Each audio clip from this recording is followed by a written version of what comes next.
Guys, this has been a crazy week. And I had to just sit back for a few days just to kind of let everything come together. From Candace Owens having an epiphany and remembering something that is pretty unsettling, if you ask me, to Erika Kirk'S breaking down right in the middle of reading something from her audience. Let's talk about it. Nikki in the building, baby. Nikki in the building, baby. In Cahoots podcast. Yeah. I keep God first, that's real. True crime on the table, facts on steel. If that's sagacious, I chase that trail. If the story don't add up, I set it straight, no fail. I spot fake tears, I spot lies. Sketchy little moves, I see through the disguise. I'm fair, I'm funny, I bring that light. I call you out, then I'll still be polite. Welcome back to In Cahoots Podcast. My name is Nikki. Before we start the video, please hype the video for me. It helps out tremendously. Don't forget to subscribe, hit the like button, comment, let me know what you're thinking about the video. And don't forget to share and turn on your post notifications so that you know every time there is a new video. All right, so we have to get into it. First of all, Candace shocked us all by bringing up this extremely unsettling memory. Now, granted, there was a lot going on, so I can understand how maybe that went past her just a little bit, but a lot of people are not buying it. A lot of people are saying, well, this is convenient. She has this memory out of nowhere, but most people are glad that it actually came out. And if you don't know what I'm talking about, this is from her Friday show where she actually lets us know that Erika Kirk was around Charlie. Take a look at this clip. I had a baby and I think I blacked out after Charlie's assassination and didn't remember that I went up to Maine too. I went up to Maine with my husband in July. Okay. My son was born on May 1st. We were off air. And then the first thing I did was I went with my newborn Roman and my husband up to Maine to do Tucker's show. It's crazy that I forgot this, but it's the second part of what he said to me. He said, I just had dinner with him and Erika. They were just here. I think he said like last night. I kid you not. They were just there in Maine having dinner with Tucker. I remember this. I am 1000% certain. Tucker was like, I absolutely love Erika. He said this publicly 1,000 times, so I'm not revealing anything here. And he was like, she is like hardcore on the anti-Israel train. And that she had gone in on dinner about everything. And that, this is who Erika was. And I was like, oh, wow. Like I actually never got to spend that kind of time with her. Like I know Charlie's coming to the other side, but I never really speak to Erika like that. And they had this dinner in the midst of all of this sass stuff. And I happened to be in Maine. And when I look at that and I plot that on the timeline, it convinces me that Erika is a psychopath. Well, does it convince you all that she's a psychopath? I mean, what she's saying as far as her timeline makes sense to me because Charlie Kirk was obviously there when Candace is saying that Charlie was there. He did go on Tucker Carlson's show and talked about a number of things. In fact, here's the interview right here. And if you look at the date, it was July 21st of 2025. Here's Candace Owens. There's her interview. So she actually did record the interview on July 30th, and it says it premiered August 1st of 2025. So if Charlie's trip ended, let's say around that time that Candace got to Maine to do her interview with Tucker Carlson, then it would make sense to me that Tucker said that he had just had dinner with Charlie the night before. In my opinion, that technically means that Tucker kind of had a goodbye dinner. Most people do that. If you know that your friends are in town, maybe the last night or so, it's like, hey, let's meet up for dinner before you leave. Now, Erika Kirk. This came out Friday. It's Sunday now. And I'm already catching vibes from you, girl. Because when Project Constitution aired out this whole anonymous interview with this person that claims that she saw Erika with Blake, when the moment that was posted, Erika came in to say, what? No, I was not there. No, because that would kill her image right now, in my opinion. That would completely destroy the grieving widow face that she has going on. So I see why she did that. Now, Erika, the one that, loves our greatest ally, stands for our greatest ally, because from what she says, that's exactly where Charlie was prior to him passing away. Where are you to immediately deny those claims that you were at some point ever hardcore against our greatest ally? And wait a minute, hold on. Please, not Blake the Egg Neff, Andrew Fairytale Flight Covette, or Erika Reginae Pinocchio Kirk herself. Please, nobody, don't start trying to push the narrative that you weren't actually really there. I hope that that's not coming soon. But I think that's also why she hasn't said anything yet, because really, what can she say when things can technically be verified? And I don't think she really wants to get on Tucker Carlson's bad side. I mean, he seems to be really behind her. But you guys know how they work. Oh, I wasn't there. I don't recall. Well, I mean, even Charlie said. And so again, women my wife is right here. They have an interesting way of communicating. They won't put it as bluntly as I am right now. So let me just kind of put it all out there. Women deep down want to be protected and served. Of course. And so they don't want a guy that is earning less, or that at some point they feel as if they're going to have to provide for. Of course. He clearly says, my wife is right here. And that is also a part of that interview where Charlie is not supportive at all of a woman being a provider.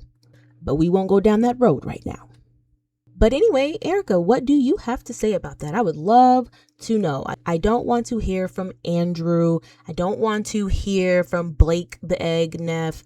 I would like to hear from Erika, just like we heard directly and straightforward from Erika that it was not true, that she was doing all this with Blake Wynn at the Beverly Hills Hotel. We want it from the horse's mouth. Moving on. Please, Tucker, forgive me. I had to share that. I know you like her. I know you're a fan of Erika. I know we have different opinions and different perspectives, but this doesn't make sense.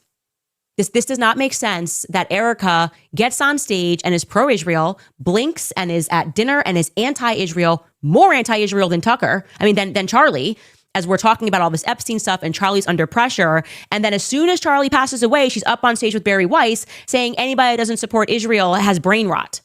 That's a psychopath. That is somebody who can be someone else in every room. And we have told this story over and over again about Erika. She literally just commutes her entire personality depending on who she's in front of. Like there is no personality. It's who is the audience. Some of you may know this, but I have said that many times before.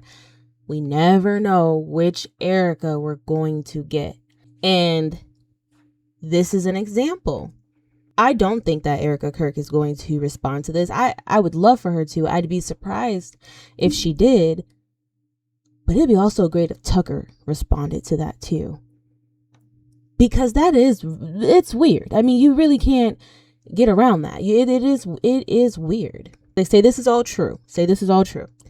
And Tucker knows very well that he had this conversation with Erika, and she strongly believed in the things that she said at that dinner. I guess I just wonder, does that bring any red flags up for Tucker? Does that make him really wonder what's really going on? Is he just kind of sitting back and letting things play out? Honestly, I have a lot of questions for all of them. I would love to know why Tucker even fought for Blake Neff to be on the Charlie Kirk show. Knowing all of the disgusting things that he said, why did Charlie hire him? Knowing the reason why Blake was unemployed. There's a lot of questions, obviously, and almost zero answers. But this whole situation can just make a person dizzy. Moving on. All right, so most of you probably already know about the little podcast that Erika had done with her pastor. Let me show you what I'm talking about. I have been married for 10 years. My husband is a hardworking farmer who has gone a lot. A year ago, I was questioning my marriage and felt like I was losing myself in the chaotic life of work and motherhood. Since finding a church, I recently got baptized. My kids attend Sunday school, and we talk about Jesus in our home daily. Instead of nagging my husband, I embrace his hard work.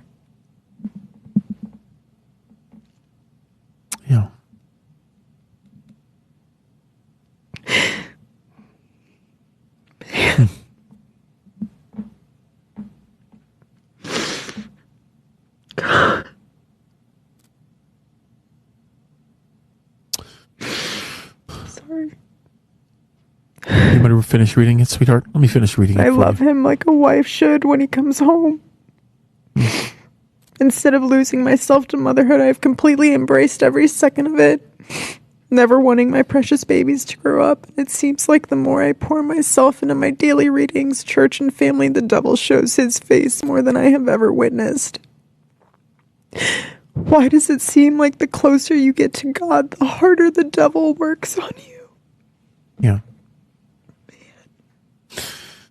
Look, for those of you that can't see, and I have the blessing and the benefit of knowing Erika and Charlie so well that I know exactly why Erika's in tears, you know?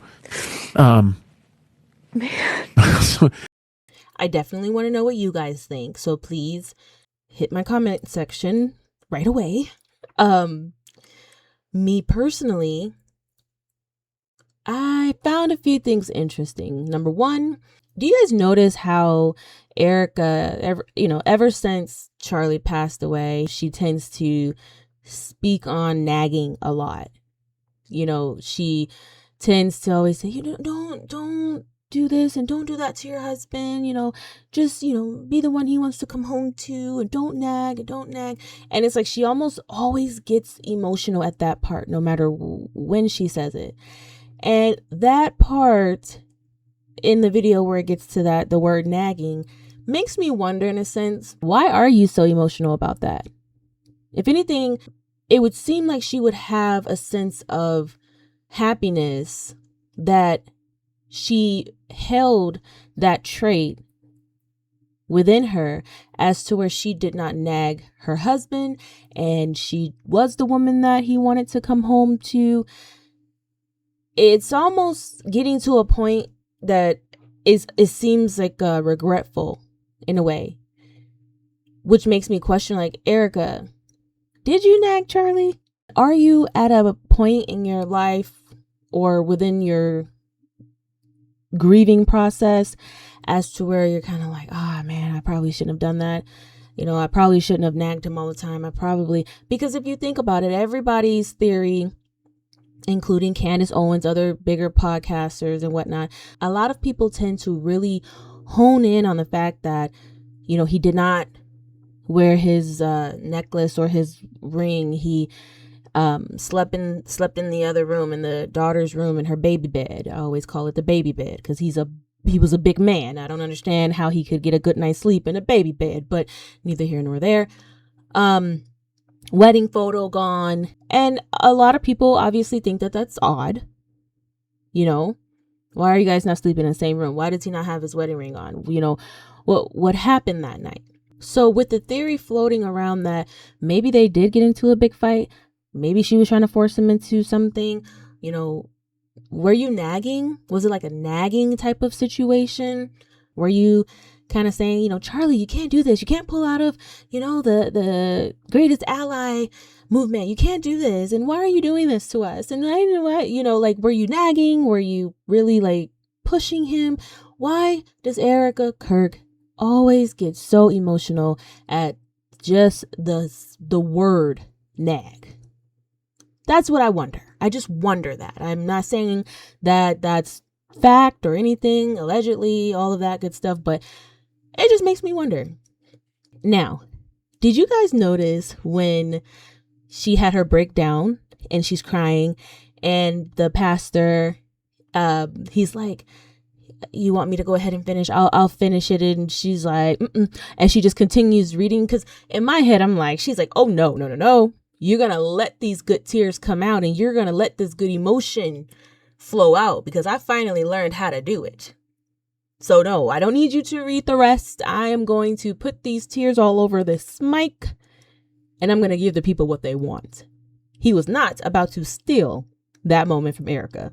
But anyway, let me know in the comments what you guys think. And let me know if you have noticed that ever since Charlie's passing, when it comes to that topic of nagging, she just gets really emotional. I want them to love their spouse so much. And I love that she's realizing that nagging is not gosh, they're here, they're breathing. Love on them. If they're doing something that upsets you, communicate that, but don't hold that against them. Don't try to fix them. Don't try to mold them into something that you think they should be. Just love them. Love them so much because you stood at that altar and made a covenant with God. And let me tell you something. And Pastor James, you know this. When you stand at that altar and you make a covenant with God, that is not just some small promise. That is a covenantal love. God forbid one day when your loved one, your spouse, goes to be with the Lord, God steps in and fills that void in a way that no one else in this world ever could and ever will. Amen. Yep. And I always understood the covenant of marriage. But let me tell you something. When you become a widow, you see it on a totally different level. And to be able to feel the presence of God in your life on that, and that's like such a magnitude way, it puts everything in perspective. So why my heart is just like reaching out to Mandy is because she gets it. She gets it. She realizes that all the little stuff, like the spoons in the sink and the dishes on the table and, you know, the clothes on the floor and they're not in the laundry basket. Like, who cares? Yeah. Who cares? Your husband's alive. Go and run up to him and give him a kiss. Write him a note for his lunchbox. Like, just love on them. Because life is so short and you are so blessed to be able to still have that. I mean, I get where she's coming from, but I don't know. For me, it just seems a little bit regretful. Like a don't do what I did. That's what, and that's just me. That's me personally. You guys may think something completely different, which I'm open to hearing, which is why I love when you guys comment, you know, but just feels a little regretful. Okay, so here's one more clip from that episode that I want to show you guys. You can't hurt me. There's nothing you can do that will hurt me. There's nothing that you can do that will break me.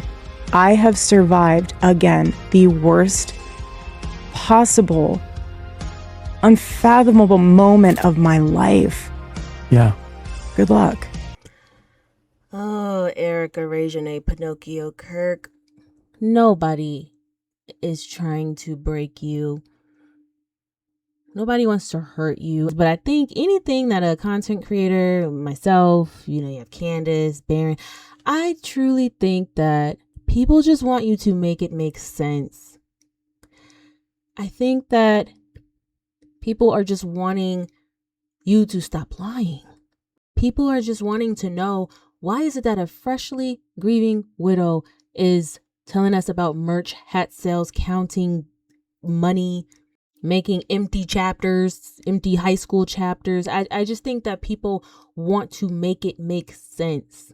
Why are those that are the closest to you so shady? Why did you immediately platform people who were 100% against your husband? People who were stressing him out. People who he was actively trying to disconnect from. I think that a lot of people just want something out of this whole situation to just make sense already. Make it make sense. I don't think that people who are genuinely asking legitimate questions are out to break her, hurt her, whatever. I don't. But all right, you guys, that is all that I have for you today. Guys, don't forget to hit the hype button. Please hype the video all the way up. Please make sure that you subscribe, like, share, comment, turn on your post notifications, all of that good stuff. If you want to support the channel, please click the join button to become a member. Cash App, Venmo, they're right there on your screen if you'd like to donate to the channel. And don't forget to follow me on my socials, X, TikTok, and Instagram. Until next time, guys, this has been In Cahoots Podcast. My name is Nikki. Bye.